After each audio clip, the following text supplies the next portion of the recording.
समाज और राजिम में साहू समाज के द्वारा राजिम के महोत्सव मनाया जा रहा है और जिसमें दोनों कार्यक्रम में मेरे साथ गृह मंत्री जी और स्थानीय विधायक माननीय अमतेश जी दोनों उपस्थित रहेंगे।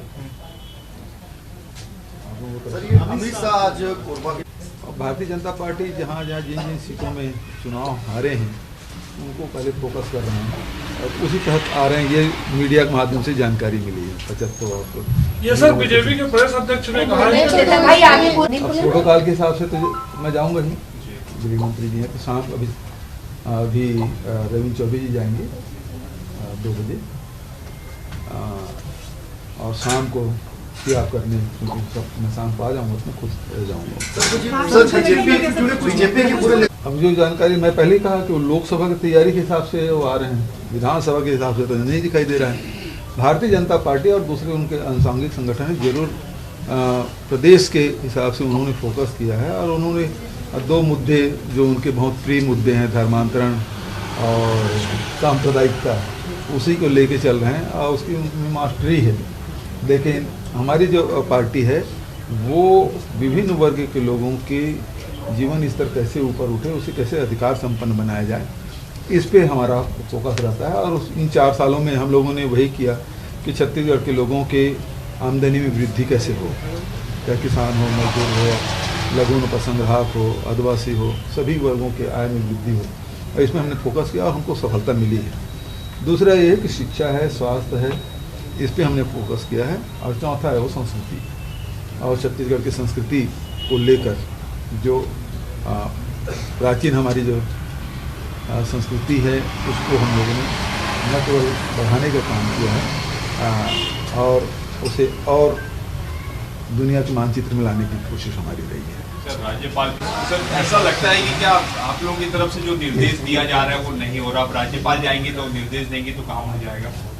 संवैधानिक पदों पर बैठे हुए व्यक्ति को अपने जो अधिकार है और कर्तव्य है उनको उसका ध्यान रखना चाहिए, उसे अतिक्रमण नहीं करना चाहिए। अभी जैसे राज्यपाल जी ने अतिक्रमण किया, राज्य सरकार से 10 सवाल पूछ रहे हैं, ये उनके अधिकार क्षेत्र के बाहर है। विधानसभा से जो बिल पारित हुआ है उसे हस्ताक्षर करना चाहिए, वापस लौटाना चाहिए। कर्नाटक में अब 61% की सुनाई दे रहा है, 56 तो पहले था, अब 61 ही करने वाले हैं।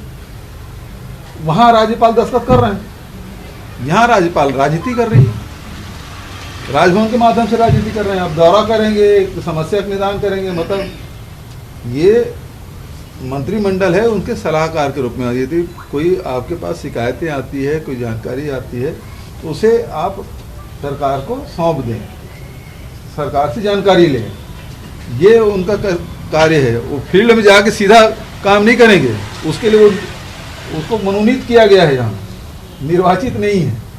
और निर्वाचित जनप्रतिनिधियों का दायित्व है कि इन समस्याओं के, जनता की जो समस्या है उसके निदान करने का काम करें।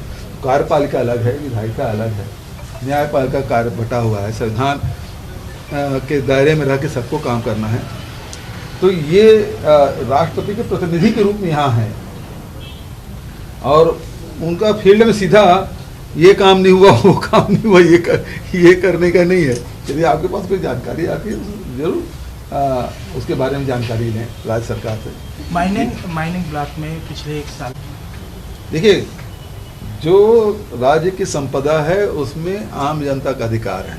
पिछले सरकारों में, पिछले समय भी खदान था, छत्तीसगढ़ बना उसके पहले भी खदानें थी, कोल ब्लॉक थे, आयरन ओर थे और बॉक्साइट थे, डोलोमाइट है, वो सबके यहाँ है छत्तीसगढ़ में, मिनरल की कोई कमी नहीं है। और उसी राजस्व को लेकर पिछली सरकार ने बड़ी बड़ी बिल्डिंग बनाए, मतलब ठेकेदारों के लिए, बड़े लोगों के लिए काम करते रहे। हमारे पास जो संसाधन आए उसको आम जनता के लिए, मजदूरों के लिए, किसानों के लिए, महिलाओं के लिए, आदिवासियों के लिए ये सारी योजना बनाए, वितरण किए हमारे। और यही कारण है कि हमारे जो वित्तीय प्रबंधन है, हम लोगों ने कर्जा नहीं लिया। पिछली सरकार मध्य प्रदेश में देख लीजिए कितने कर्जे लिए। हमारा वित्तीय प्रबंधन इसलिए बेहतर है। ये सर जो आरक्षण का पेच फंसा, बिल्कुल ये कहना चाहूँगा, अपने अधिकार के प्रति सजग रहना चाहिए और हम युवाओं के लिए ये सारी योजनाएं लाए हैं। भर्तियां कर रहे हैं लगातार, पहले भी भर्तियां करते रहे, या स्वास्थ्य विभाग हो, शिक्षा विभाग हो, गृह विभाग हो, सब विभागों में हम लोगों ने भर्तियां की और आगे भी करना चाहते हैं। उनको अधिकार न केवल सरकारी नौकरी की बात है, बल्कि अब तो कॉलेज के एडमिशन भी इससे प्रभावित हो रहा है। राज्य सरकार पूरी तरह सजग है और इसीलिए तत्काल हमने विशेष सत्र बुलाया। इसमें भारतीय जनता पार्टी है, वो नहीं चाहती लोगों को उसका अधिकार मिले, और इसी कारण से ये सारे जो पीछे दरवाजे से जो राजनीति भारतीय जनता पार्टी कर रही है, उसका नुकसान युवाओं को हो रहा है। किस तरह से सर पार पाएंगे सर, इसे आरक्षण मिलेगा अंततः? अब देखिए, कुछ दिन इंतजार करिए, हम लोग भी देख रहे हैं, कोई रास्ता निकलेगा। नमस्कार, मैं हूं मानक गुप्ता। अगर आपको हमारा ये वीडियो पसंद आया हो तो इसे लाइक और शेयर जरूर करें, और हाँ, हमें सब्सक्राइब और फॉलो करना ना भूलें ताकि आप देश और दुनिया की कोई खबर मिस ना करें। तो जुड़े रहिए हमारे साथ और देखते रहिए News 24।